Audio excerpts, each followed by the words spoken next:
Hey guys, आज मैं आपके लिए लेकर के आया हूँ एक ऐसी एनिमे सीरीज़ जिसमें फ़न और रोमांस भर भर के है। तो इस एपिसोड को बिना ही देर किए हम स्टार्ट करते हैं। तो दिखाया जाता है हमारा मेन लीड जिसका नाम होता है किंग फैंग और इसे हम बुलाएंगे फैंग। तो फैंग एक रेतीले इलाके में चला जाता है शिकार करने के लिए, क्योंकि इस दुनिया में शिकार करके आप उसे बेच करके ढेर सारे स्पिरिट स्टोन को कमा सकते हैं। तो फैंग देखता है एक बहुत ही बड़ा जाइंट रिजॉर्ट आ रहा होता है उसके साइड, और उस रिजॉर्ट को कहा जाता है स्टोन टेल रिजॉर्ट। और उस रिजॉर्ट को हमारा फैंग चुपके से देख रहा होता है, और तभी वहाँ पे एक लड़की और आ जाती है जो कि उसी रिजॉर्ट का शिकार करने के लिए आई होती है।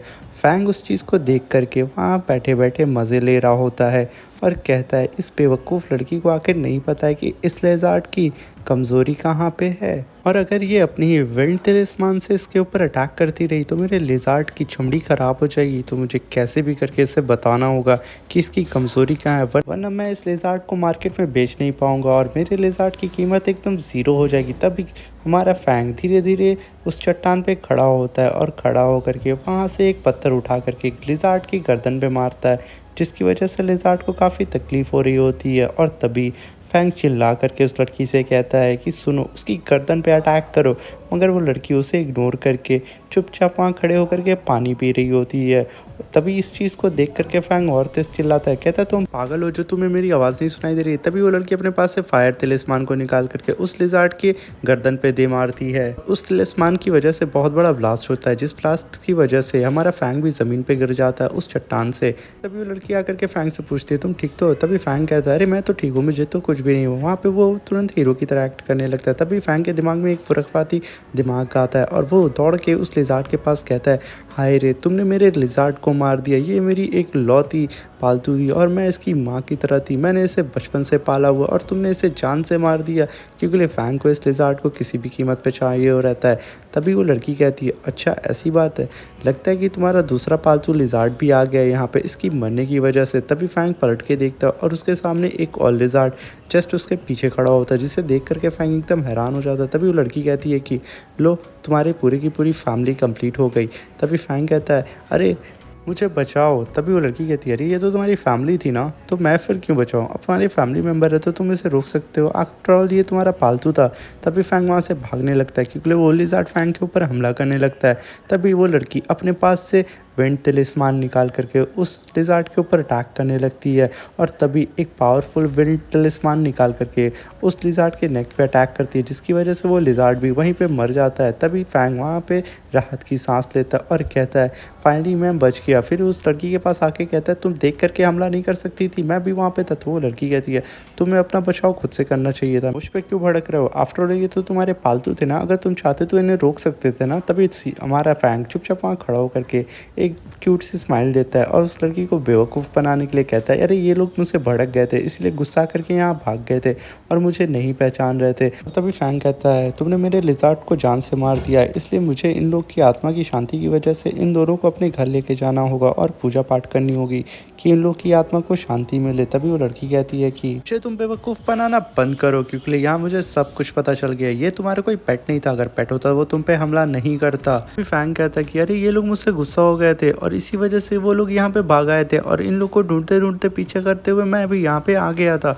मैं जब तक तुम्हें रोक पाता तुम इन लोगों को जान से मार चुकी थी। और अगर तुमको अभी भी बिलीव नहीं हो रहा है तो मेरे पास इन लोगों की एक निशानी है, अगर कहो तो मैं तुम्हें दिखाऊं। तभी वही कहती है ठीक है, तो फिर इन लोगों की निशानी तुम्हारे पास क्या है?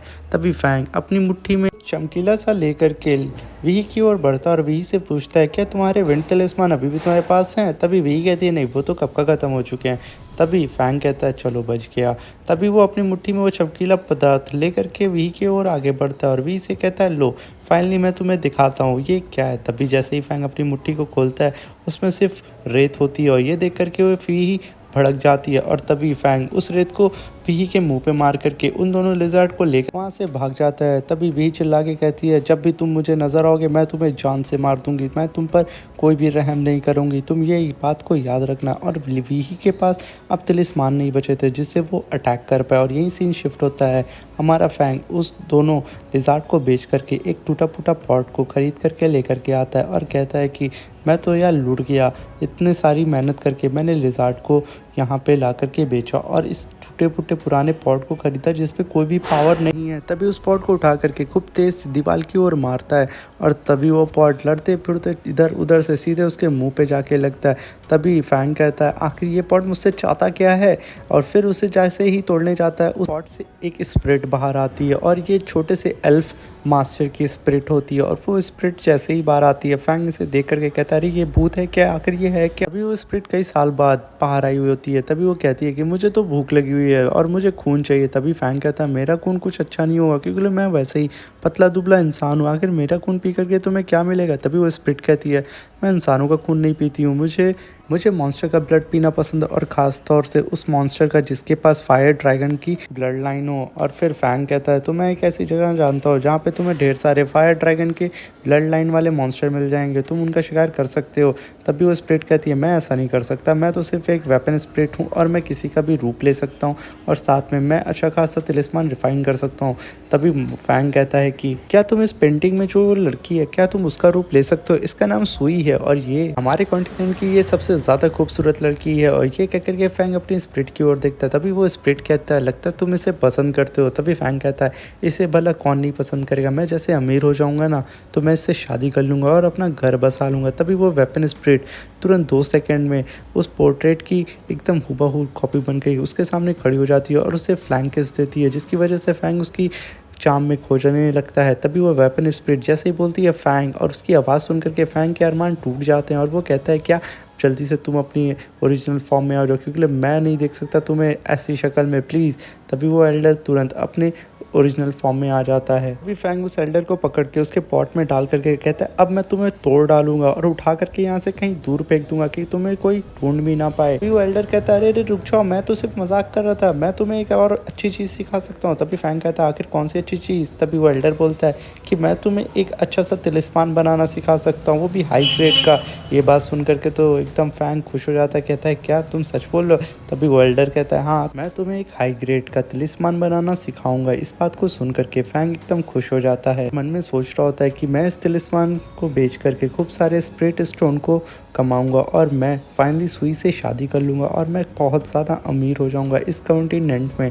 ये सोच करके फैंग कहता है जल्दी से मुझे उस तिलिस्मान को बनाना सिखाओ। तभी वो एल्डर कहता है अच्छा ठीक है तो मेरे करीब आओ। तभी फैंग खुश होकर के उस एल्डर के करीब आने लगा। तभी वो एल्डर अपनी मुट्ठी बंद करके कहता है इसी के अंदर सारे तिलिस्मान के राज छुपे हुए हैं। तभी वो एल्डर जैसे अपनी मुट्ठी खोलता है और उसके ऊपर धूल फूंक देता है जिसकी वजह से फैंग कुछ देख नहीं पाता और फैंग के साथ वही सेम होता है, जैसे ही करनी वैसे ही भरनी। फैंग ने उस लड़की के साथ किया, एल्डर ने इसके साथ कर दिया। तभी वो एल्डर कहता है अच्छा ठीक है अब मैं तुम्हें सिखाऊंगा कि कैसे एक तिलिस्मान को ड्रॉ करते हैं। और तभी वो और फैंग दोनों मिलकर के एक तिलिस्मान को ड्रा करने लगते हैं और एल्डर उसे गाइड कर रहा होता है। और तभी एल्डर देखता है कि फैंग कुछ गलती कर रहा होता है तिलिस्मान बनाने से। इसी चीज़ को देख करके वो एल्डर तुरंत अपने पॉट में जा कर के छुप जाता है, मगर इस चीज़ को फैंग नोटिस नहीं कर पाता और जिसकी वजह से बहुत बड़ा ब्लास्ट होता है, उसका घर पूरा हिल जाता है। खड़ा होकर के कहता है बुड्ढे तुमने मुझे फिर एक बार बेवकूफ़ बनाया, कहाँ छुपे बैठे हो, बाहर निकलो वरना मैं तुम्हारे स्पॉट को फोड़ दूंगा, तुम्हारी स्पिरिट को तबाह कर दूंगा। तभी वो स्पिरिट बाहर आती है और बोलती है तुम एक नंबर के गधे हो, तुम्हें पता होना चाहिए कि एक तिलिस्मान को कैसे ड्रॉ करते हैं। तभी फैंग से पूछता है वो एल्डर क्या कभी तुमने तिलिस्मान को ड्रॉ किया है? तभी फैंग कहता है नहीं मैंने तो आज तक एक पेंटिंग नहीं बनाई है, तुम कह रहे हो कि मैंने एक तिलिस्मान को ट्राई किया, तुम पागल हो गए हो। तभी एल्डर कहता है कि तो इसी वजह से तुम्हारा तिलिस्मान ब्लास्ट हुआ है। अभी वो एल्डर फैंग को तिलिस्मान ड्रॉ करने का पैटर्न बताना शुरू करता है और कहता है कि इस तिलिस्मान को बनाने के 3 तरीके होते हैं, सिल्वर कैंडल ग्रास और फायर टेल फ्लावर और फायर स्कॉर्पियन ब्लड। इन तीनों लाइन को कभी भी एक दूसरे से मर्ज नहीं कर दें। अगर तुमने इन तीनों लाइन को मर्ज किया तो तुम सोच भी नहीं सकते कि कितना बड़ा वहाँ पे ब्लास्ट होगा और तुम्हारे चिथड़े उड़ जाएंगे और तुम मारे जाओगे। तभी फैंग कहता है तो इसको सही तरीके से कैसे ड्रा कर सकते हैं? तभी वो एल्डर अपने पास से एक फायर तिलिस्मान को निकालता है बाहर और कहता है इस तिलिस्मान को अच्छी तरीके से देख लो और इसके सारे पैटर्न को बहुत ही बारीकी से ऑब्ज़र्व करो और फिर ड्रॉ करना स्टार्ट करो। फिर इस चीज़ को देख करके फैंग तुरंत वहाँ बैठ करके एल्डर के सामने उस तिलिस्मान को ड्रॉ करने के लिए रेडी हो जाता है और अपनी कुर्सी लगा करके उस तिलिस्मान को ड्रॉ करने लगता है। तभी वो एल्डर बोलता है तुम्हें बारीकी से इस तिलिस्मान को देख करके एक एक लाइन को बहुत ही आराम से ड्रॉ करना होगा और इस तिलिस्मान को तुम 10 दिन में बनाना सीख जाओगे। मगर फैंग के अंदर इतनी खुजली होती है पैसा कमाने की कि वो तुरंत बैठ जाता है उस तिलिस्मान को ड्रॉ करने के लिए और कई बार वहाँ पे ब्लास्ट होने लगते हैं। मगर एल्डर तब भी उसे समझाते हैं कि लगता है तुम खुद भी मरोगे और मुझे भी मारोगे। मगर फैंग सोचता है कि मैं इस तिलिस्मान को जल्दी से बना करके इसमें मास्टर करके इस तिलिस्मान को बेच करके मैं खूब ज़्यादा पैसा कमाऊँगा और मैं कैसे भी करके जल्दी से जल्दी सुई से शादी कर लूँगा और मैं खूब ज़्यादा स्पिरिट स्टोन ला करके बहुत ही माला माल हो जाऊँगा। तभी वो एल्डर उसके सर पे एक थप्पड़ मार के कहते हैं जल्दी से पहले इस तिलिस्मान को ड्रॉ करना तो सीखो। तभी फैंग वहाँ बैठ करके उस तिलिस्मान को ड्रॉ करना स्टार्ट कर देता है। मगर वो जब भी उस तिलिस्मान को ड्रॉ करता है वहाँ पे ब्लास्ट हो जाता है। इस चीज़ को देख करके एल्डर कहते हैं कि तुम इसे 10 दिन में सीख पाओगे ना कि 1 दिन में। ये लड़का बहुत ही ज़्यादा बेसब्रा है। तभी वो एल्डर कहते हैं मैं तो चला सोने के लिए, तुम अपना काम करो। और फैंग इस ब्लास्ट की वजह से अपने सर पे एक हेलमेट पहन लेता है कि अपने सर को प्रोटेक्ट कर सके और वहाँ पे बैठ करके बहुत ही शिद्दत से उस तिलिस्मान को बनाना शुरू कर देता है। और यहीं पे हमारा सीन शिफ्ट होता है और हमें दिखाया जाता है कि एक लड़की बैठ करके किसी का इंतज़ार कर रही होती है और उसके पास वही आकर के रोते हुए उससे लिपट जाती है और बोलती है सिस्टर मेरे साथ बहुत गलत हुआ, मैं माउंटेन में हंटिंग करने के लिए गई हुई थी और एक लड़के ने मेरे शिकार को भी छीन लिया और मेरे मुंह पर धूल फेंक करके वहाँ से भाग गया। और ये क्या करके अपनी सिस्टर से रो रही होती है और कहती है मैं उस बंदे को नहीं छोड़ूंगी।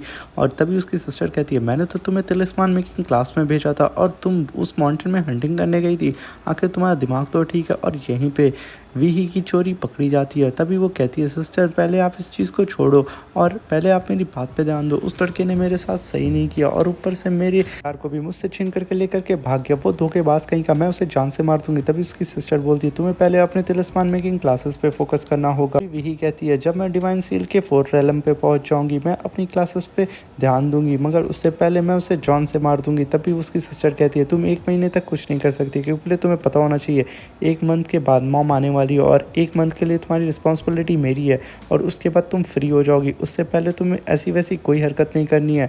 और इस चीज़ को सुन करके वी कहती है ठीक है सिस्टर, मैं इस चीज़ का ध्यान रखूँगी। और जा कर के अपनी सिस्टर को मस्का लगाने लगती है कि सिस्टर उसे आप क्या जान से मार सकती हैं। और यहीं पर हमारा सीन शिफ्ट होता है। हम देख पाते हैं कि फैंग अभी भी बड़ी शिद्दत से उस तिलिस्मान को रिफाइन करने की कोशिश कर रहा होता है, मगर वो अभी भी उस चीज़ में नाकाम हो जाता है। और ये देख करके एल्डर काफ़ी ज़्यादा हंस ड्रॉ कर रहा था, तब ब्लास्ट हो जा रहा था। उस ब्लास्ट की आवाज़ को सुन करके एल्डर भी बाहर आ जाता है और बोलता है कि तुम 1 नंबर के गधे हो, तुम अब तक तिलिस्मान को ड्रॉ नहीं कर पाए और इतनी भी क्या जल्दी है। तभी फैंग उस तिलिस्मान को बहुत ही अच्छी तरीके से ड्रॉ कर देता है। इस चीज़ को देख करके एल्डर एकदम शॉक्ड हो जाता है, कहता है आखिर ये कैसे हो सकता है, तुम इतनी जल्दी कैसे सीख सकते हो। और मुझे बनाने में इस तिलिस्मान को लगभग 5 दिन लगे थे, मुझे तो लगा था तुम 10 दिन में बना पाओगे, मगर तुमने तो एक ही दिन में इस तिलिस्मान को ड्रॉ कर दिया। ज़रूर तुम्हारे माता पिता एक तिलिस्मान रिफाइनर होंगे। ये बात सुनकर के फैंग काफ़ी उदास हो जाता है। तभी एल्डर बोलता है क्या हुआ, तुम उदास लग रहे हो। तभी फैंग बोलता है कि जब मैं 13 साल का था तो मेरे पेरेंट्स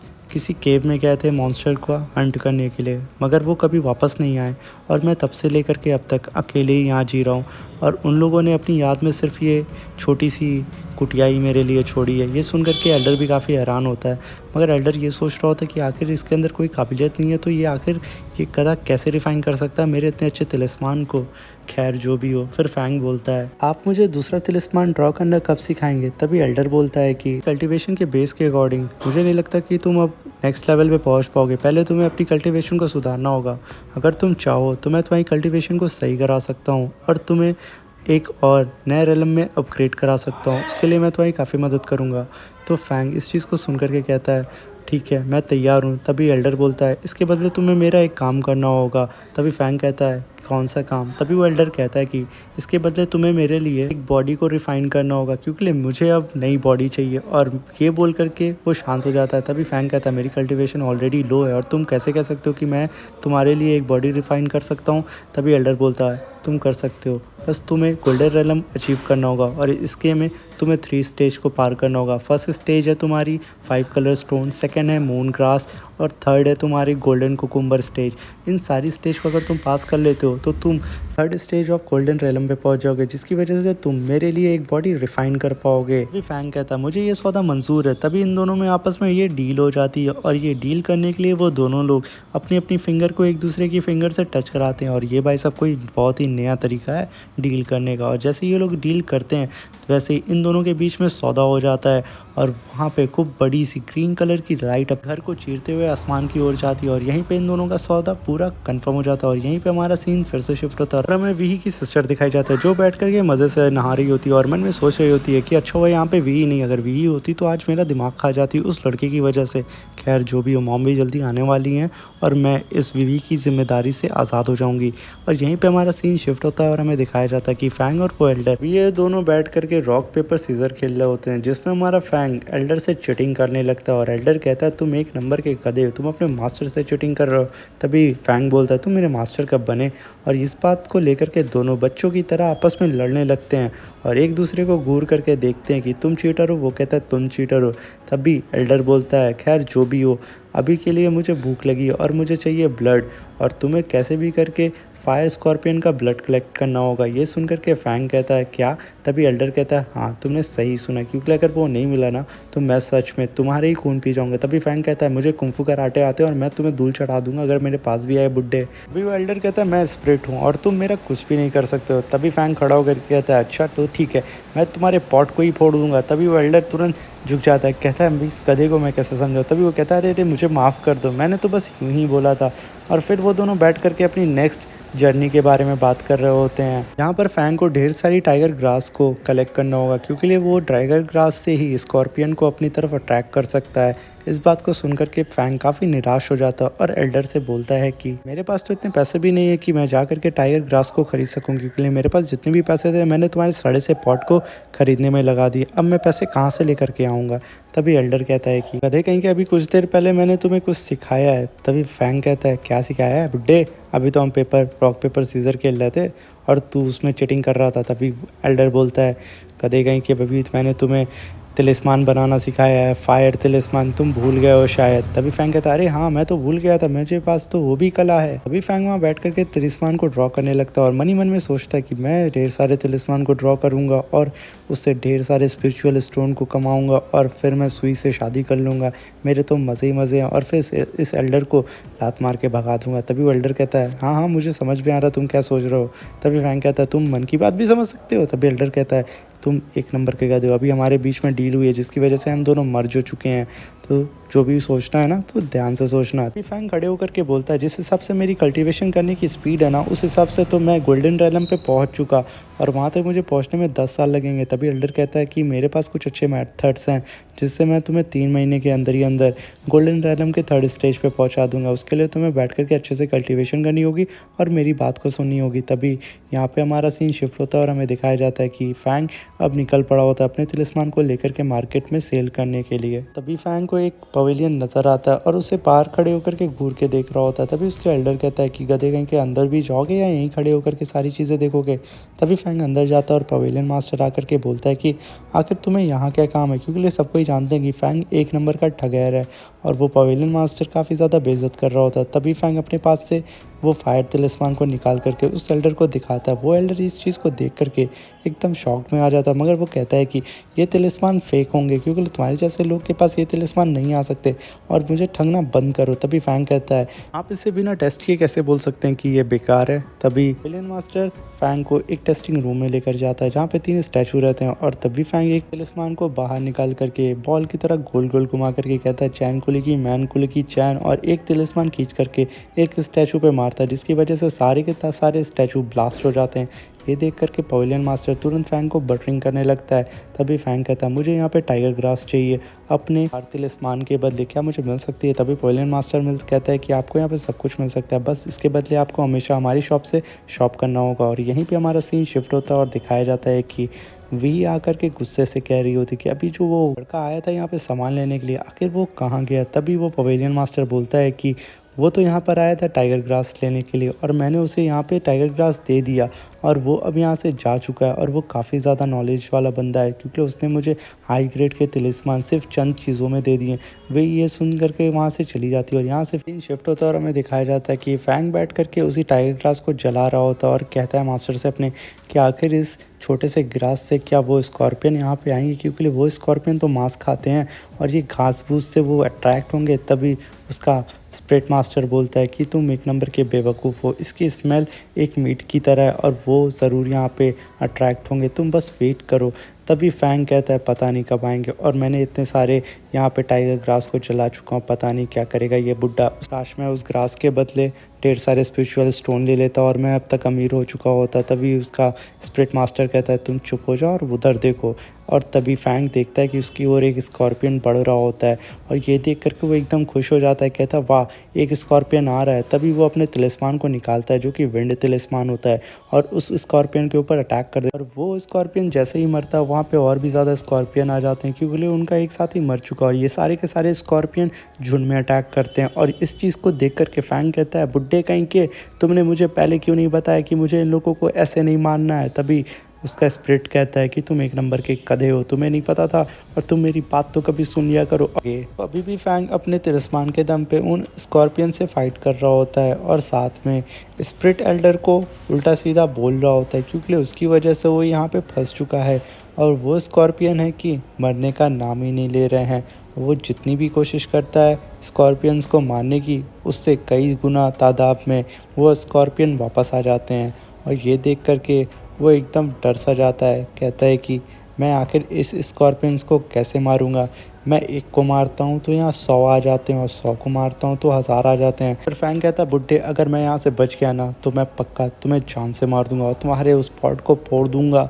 तभी एल्डर कहता है तुम यहाँ पे अपनी लालच की वजह से आए थे, मेरी वजह से थोड़ी ना। और यहाँ सीन शिफ्ट होते देखते हैं वी ही फैंग को ढूंढते ढूंढते उसके पीछे पीछे जंगल में आ जाती है और उसी के सामने एक अजीब सा मुखौटा पहना हुआ इंसान उसके सामने जम करता है और वी ही देख करके उसे रुक जाती है। और हमें यहाँ पे उस इंसान के बारे में कुछ भी नहीं बताया जाता है और यहाँ पे ये सीन शिफ्ट होता है और हमें दिखाया जाता है फैंग अभी भी उन सारे स्कॉर्पियन से लड़ रहा होता है, लड़ते लड़ते थक जाता है और फिर कहता है कि मैं इन स्कॉर्पियन से जीत नहीं सकता, भलाई मेरी इसी में होगी कि अगर मैं इन लोगों से मरना नहीं चाहता हूँ तो चुपचाप दबे पाऊँ, मैं यहाँ से निकल जाऊँ। और अगर मैंने किसी भी स्कॉर्पियन को यहाँ पे हर्ट किया अपने पैरों से तो ये पक्का मुझे मार देंगे क्योंकि वो सारे के सारे स्कॉर्पियन इसके ऊपर चढ़ रहे होते हैं। तभी फैंग दबे पाँव धीरे धीरे वहाँ से निकल रहा होता है और तभी गलती से वो एक स्कॉर्पियन के ऊपर अपना पैर रख देता है। तभी जैसे ही उस चीज़ को देखता है फैंग कहता है अरे सॉरी भाई, मैंने तुम पे गलती से पैर रख दिया, मुझे माफ़ करना। तभी फैंग अपना दूसरा पैर जैसे ही आगे बढ़ाता है तभी दूसरे स्कॉर्पियन के ऊपर भी वो पैर रख देता है। तभी उससे भी सॉरी बोलता है। तभी एल्डर बोलते हैं तुमने एक भाई को तो नाराज़ कर दिया, अब दूसरे भाई को भी कर दिया, अब तो पक्का तुम्हारी बैंड बजेगी। फैंग इस चीज़ को सुन करके कहता है बुड्ढे तुमने तो मुझे यहाँ फंसा दिया, ऊपर से मुझे ताने मार रहा, मैं तुम्हें नहीं छोड़ूंगा। तभी सारे के सारे स्कॉर्पियन गुस्सा करके फैंग की ओर देखने लगते हैं और उसे मारने आते हैं। फैंग ये देख करके एकदम डर जाता है और डर करके पीछे हटने लगता है। फैंग को आइडिया आता है, वो सोचता है क्यों ना मैं अपने तिलिस्मान से इस टाइगर ग्रास को ही पूरा का पूरा उड़ा दूं, क्योंकि टाइगर ग्रास एक तरीके से एक्सप्लोसिव मटेरियल होता है। और ये सोच करके वो वहाँ पे खड़ा हो जाता है। तभी वेल्डर कहता है तुम एक नंबर के गधे हो, अगर तुमने ऐसा किया तुम यहाँ पे जान से मारोगे, तुम्हें पता है कि ये टाइगर ग्रास अगर ब्लास्ट होगी तो तुम्हारे चिथड़े उड़ जाएंगे और साथ में मैं भी मर जाऊँगा, मैं नहीं मरना चाहता गधे कहीं के।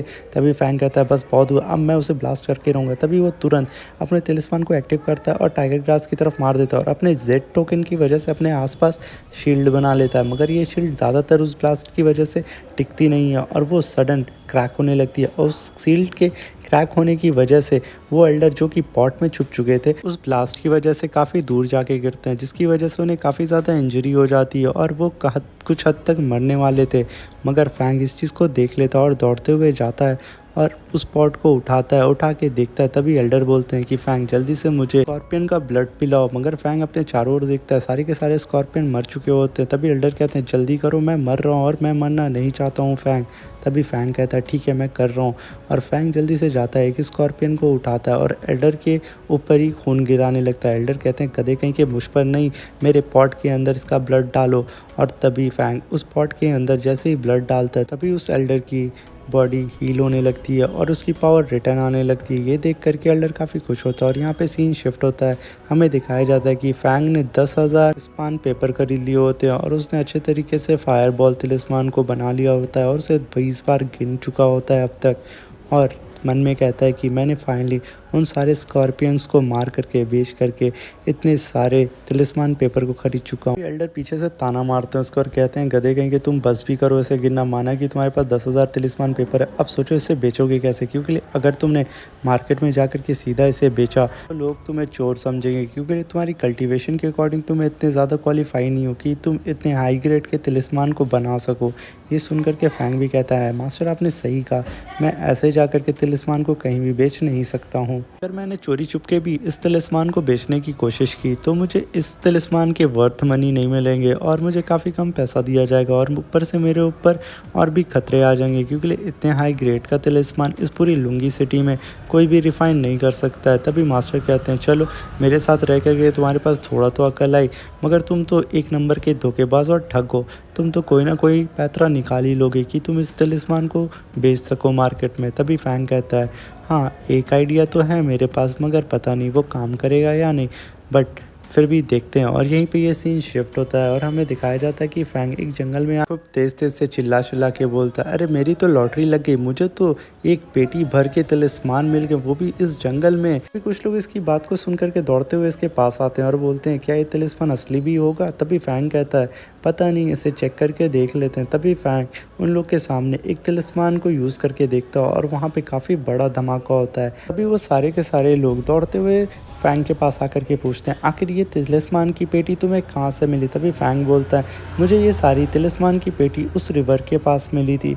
और वो लोग ये बात सुनते ही तुरंत उस रिवर के पास भागे दौड़े चले जाते हैं, क्या पता उन्हें भी कोई ना कोई पेटी मिल जाए तिलिस्मान की और वो भी अमीर हो जाएंगे। तभी एल्डर बाहर आके बोलते हैं कि इतनी घटिया एक्टिंग करोगे मुझे तो नहीं लगा था। तभी फैंग कहता है चाहे एक्टिंग मेरी कैसी भी हो, मेरा आइडिया काम तो आया और सारे के सारे तिलिस्मान को अब हम बेच सकते हैं और हम पे कोई शक भी नहीं करेगा और पूरे मार्केट में ये बात फैल जाएगी कि मुझे तिलिस्मान सिर्फ जंगल में मिले हैं। और यहीं पे सीन शिफ्ट होता है, हमें दिखाया जाता है फैंग अपने घर वापस आ जाता है उस सारे तिलिस्मान को बेच करके और इसके पास टोटल 1 लाख स्पेशल स्टोन होते हैं जो कि वो उस तिलिस्मान को बेचने की वजह से पाया होता है। तभी फैंग कहता है कि मैं इन सारे स्टोन को बेच करके अपनी सुई की मतलब कि ड्रीम गर्ल की पोर्ट्रेट जो कि नई लॉन्च हुई है उसे खरीदूंगा और एक डॉल खरीदूंगा।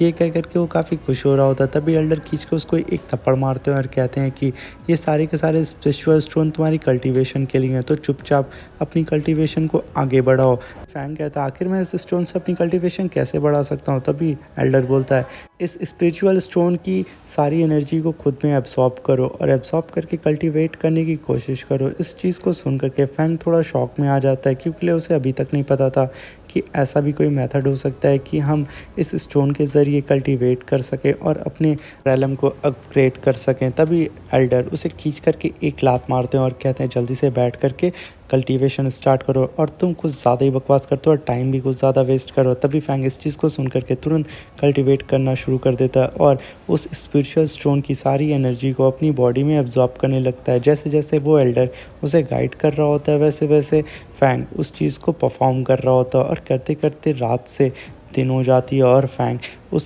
स्पिरिचुअल स्टोन की सारी एनर्जी को अपनी बॉडी में एब्जॉर्ब कर लेता है और वो एक लेवल अपग्रेड कर लेता है जिसका नाम होता है डिवाइन सी 3rd लेवल।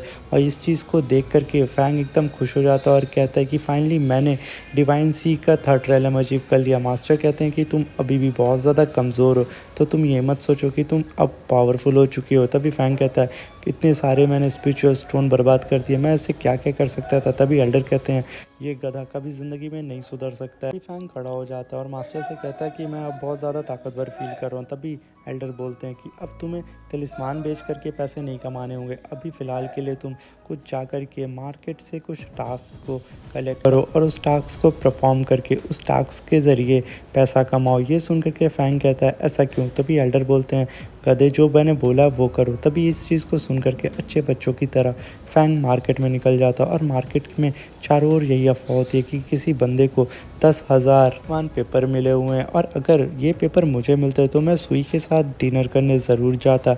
ये सुन कर के फैंग एकदम बौखला जाता है और गुस्सा करके उन लोग की ओर देखता है। तभी उन दोनों में से एक बंदा बोलता है कि उस तिलिस्मान में से एक तिलिस्मान पेपर मुझे भी मिला था, तो ये बात सच है और ये झूठ नहीं है। और सच में अगर हमारे पास इतना पैसा होता तो हम पक्का सुई को डेट कर रहे होते। पता नहीं वो बंदा सुई को डेट करेगा या वो गधा पता नहीं अपने पैसे को किस तरीके से इन्वेस्ट करेगा। तभी फैंग कहता है यहाँ पे कैसे कैसे लोग हैं और उसे काफ़ी ज़्यादा गुस्सा आ रहा होता है क्योंकि कोई बंदा सुई के बारे में बुरा बोल रहा होता है। और तभी फैंग के पास एक अननोन पर्सन आकर के उसका रास्ता रोक लेता है और उसे कहता है कि तुम मेरे साथ चलो। और फैंग यहाँ पे कुछ बोलता है। यहीं पे ये एपिसोड ख़त्म हो जाता है।